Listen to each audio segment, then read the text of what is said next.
Welcome to story point. दो बहनों की कहानी। एक गांव में दो बहनें रहा करती थीं, चुरकी और मुर्की।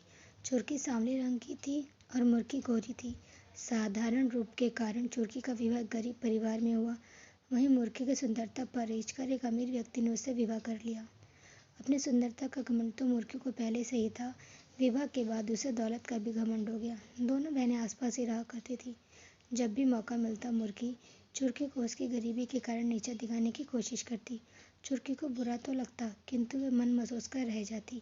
चुरकी के दिन बड़ी तंगाली में गुजर रहे थे। दो वक्त की रोटी भी बड़ी मुश्किल से जुट पाती थी। कई बार उसने मुर्की से मदद की गुहार की, किंतु मुर्की ने कभी उसकी कोई मदद नहीं की। एक दिन चुरकी ने सोचा कि दूसरे गांव में रहने वाले अपने भाई से मदद मांग लूं। वह कभी इनकार नहीं करेगा। और वह अपने बच्चों को घर पर पति के पास छोड़ दूसरे गांव के लिए निकल पड़ी। रास्ते में उसे एक गौशाला दिखाई पड़ी, जिसके द्वार पर एक गाय खड़ी थी। चुरकी को देखकर गाय बोली, बेटी जरा मेरी गौशाला साफ कर दे, बैठने की भी जगह नहीं है। चुरकी ने देखा कि पूरी गौशाला गोबर से भरी हुई है। उसने गौशाला साफ कर दी। गाय ने उसका धन्यवाद किया और वापस आते समय मिलकर जाने की बात कही। चुरकी आगे बढ़ गई। कुछ देर बाद उसे बेर का पेड़ दिखाई पड़ा। वह पेड़ के पास से गुजरी तो बेर के पेड़ ने कहा, बहन नीचे बहुत सारे कांटे बिखरे हुए हैं, जरा साफ कर दो। चुरकी ने बिना देर के बेर के पेड़ के नीचे के सारे कांटे साफ कर दिए। बेर के पेड़ ने उसका धन्यवाद किया और वापस आते समय मिलकर जाने की बात कही।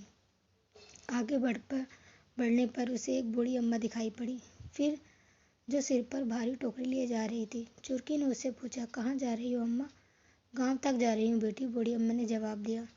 मैं भी गांव जा रही हूँ, लाओ अपनी टोकरी मुझे दे दो, चुरकी ने कहा और बूढ़ी अम्मा के सिर से टोकरी ले ली।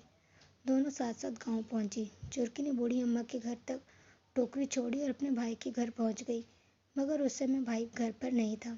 वे अपनी सब भाभी से मिली और उसे अपने घर के हालात बताकर मदद की गुहार लगाई।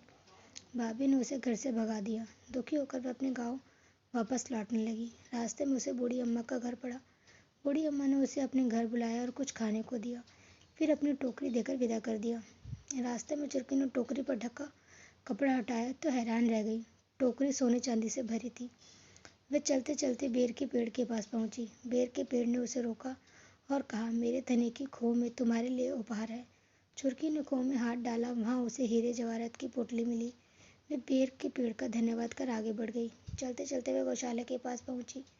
वहां गाय उसका इंतजार कर रही थी। उसने अपने गले में बंधी सोने की घंटी उसे दे दी। चुरकी जब घर पहुंची तो सारी चीजें अपने पति और बच्चों को दिखाई। वे सभी बहुत खुश हुए। उनके दिन फिर गए। वे गांव के अमीर लोगों में शुमार हो गए। यह देखकर मुल्की जल गई। एक दिन उसने चुरकी के बच्चों को अपने घर बुलाया और उनसे पूछा कि वे अमीर कैसे बन गए। बच्चों को कुछ पता नहीं था। वह बोले, माँ मामा घर से उपहार लाई है। मुर्की ने सोचा कि जरूर उसके भाई ने चुरकी को उपहार में ढेर सारा रुपया पैसा दिया होगा। उसने भी अपने भाई के घर जाने का फैसला कर लिया। अगले दिन वह भाई के गांव के लिए निकल पड़ी। रास्ते में उसे गौशाला के सामने खड़ी गाय दिखी। गाय ने उसे गौशाला साफ करने का निवेदन किया, जिसे ठुकराकर मुर्की आगे बढ़ गई। आगे उसे बेर का पेड़ दिखा, जिसने उसे कांटे साफ करने का निवेदन किया, किंतु मुर्की मुंह बनाकर आगे बढ़ गई।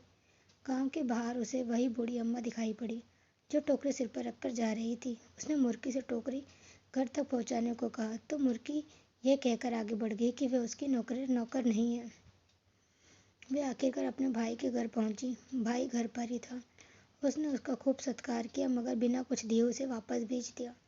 दुखी मन से वह वापस लौटने लगी। रास्ते में उसे प्यास लगी। वह पानी मांगने एक घर में गई। वह उसी बूढ़ी अम्मा का घर था। उसने उसे पानी दिया। पानी पीते ही मुर्की का मुंह कड़वा हो गया। वह वहां से निकल गई। रास्ते में उसे बेर का पेड़ दिखा तो उसने सोचा कि बेर खाकर अपने मुंह का स्वाद ठीक कर लूं। वह बेर तोड़ने के लिए आगे बढ़ी तो उसके पैरों में कांटे चुभ गए। उसके पैर लहूलुहान हो गए। किसी प्रकार चलते हुए वह गाय की गौशाला तक पहुंची। वह दर्द के मारे कराह रही थी। वह वहीं टीले पर बैठने को हुई तो गाय ने उसे सिंग मारकर गिरा दिया।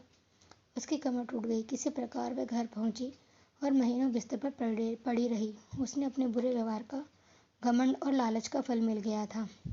सीख, कभी घमंड नहीं करना चाहिए, हमेशा दूसरों की सहायता करनी चाहिए, कभी लालच भी नहीं करना चाहिए। धन्यवाद।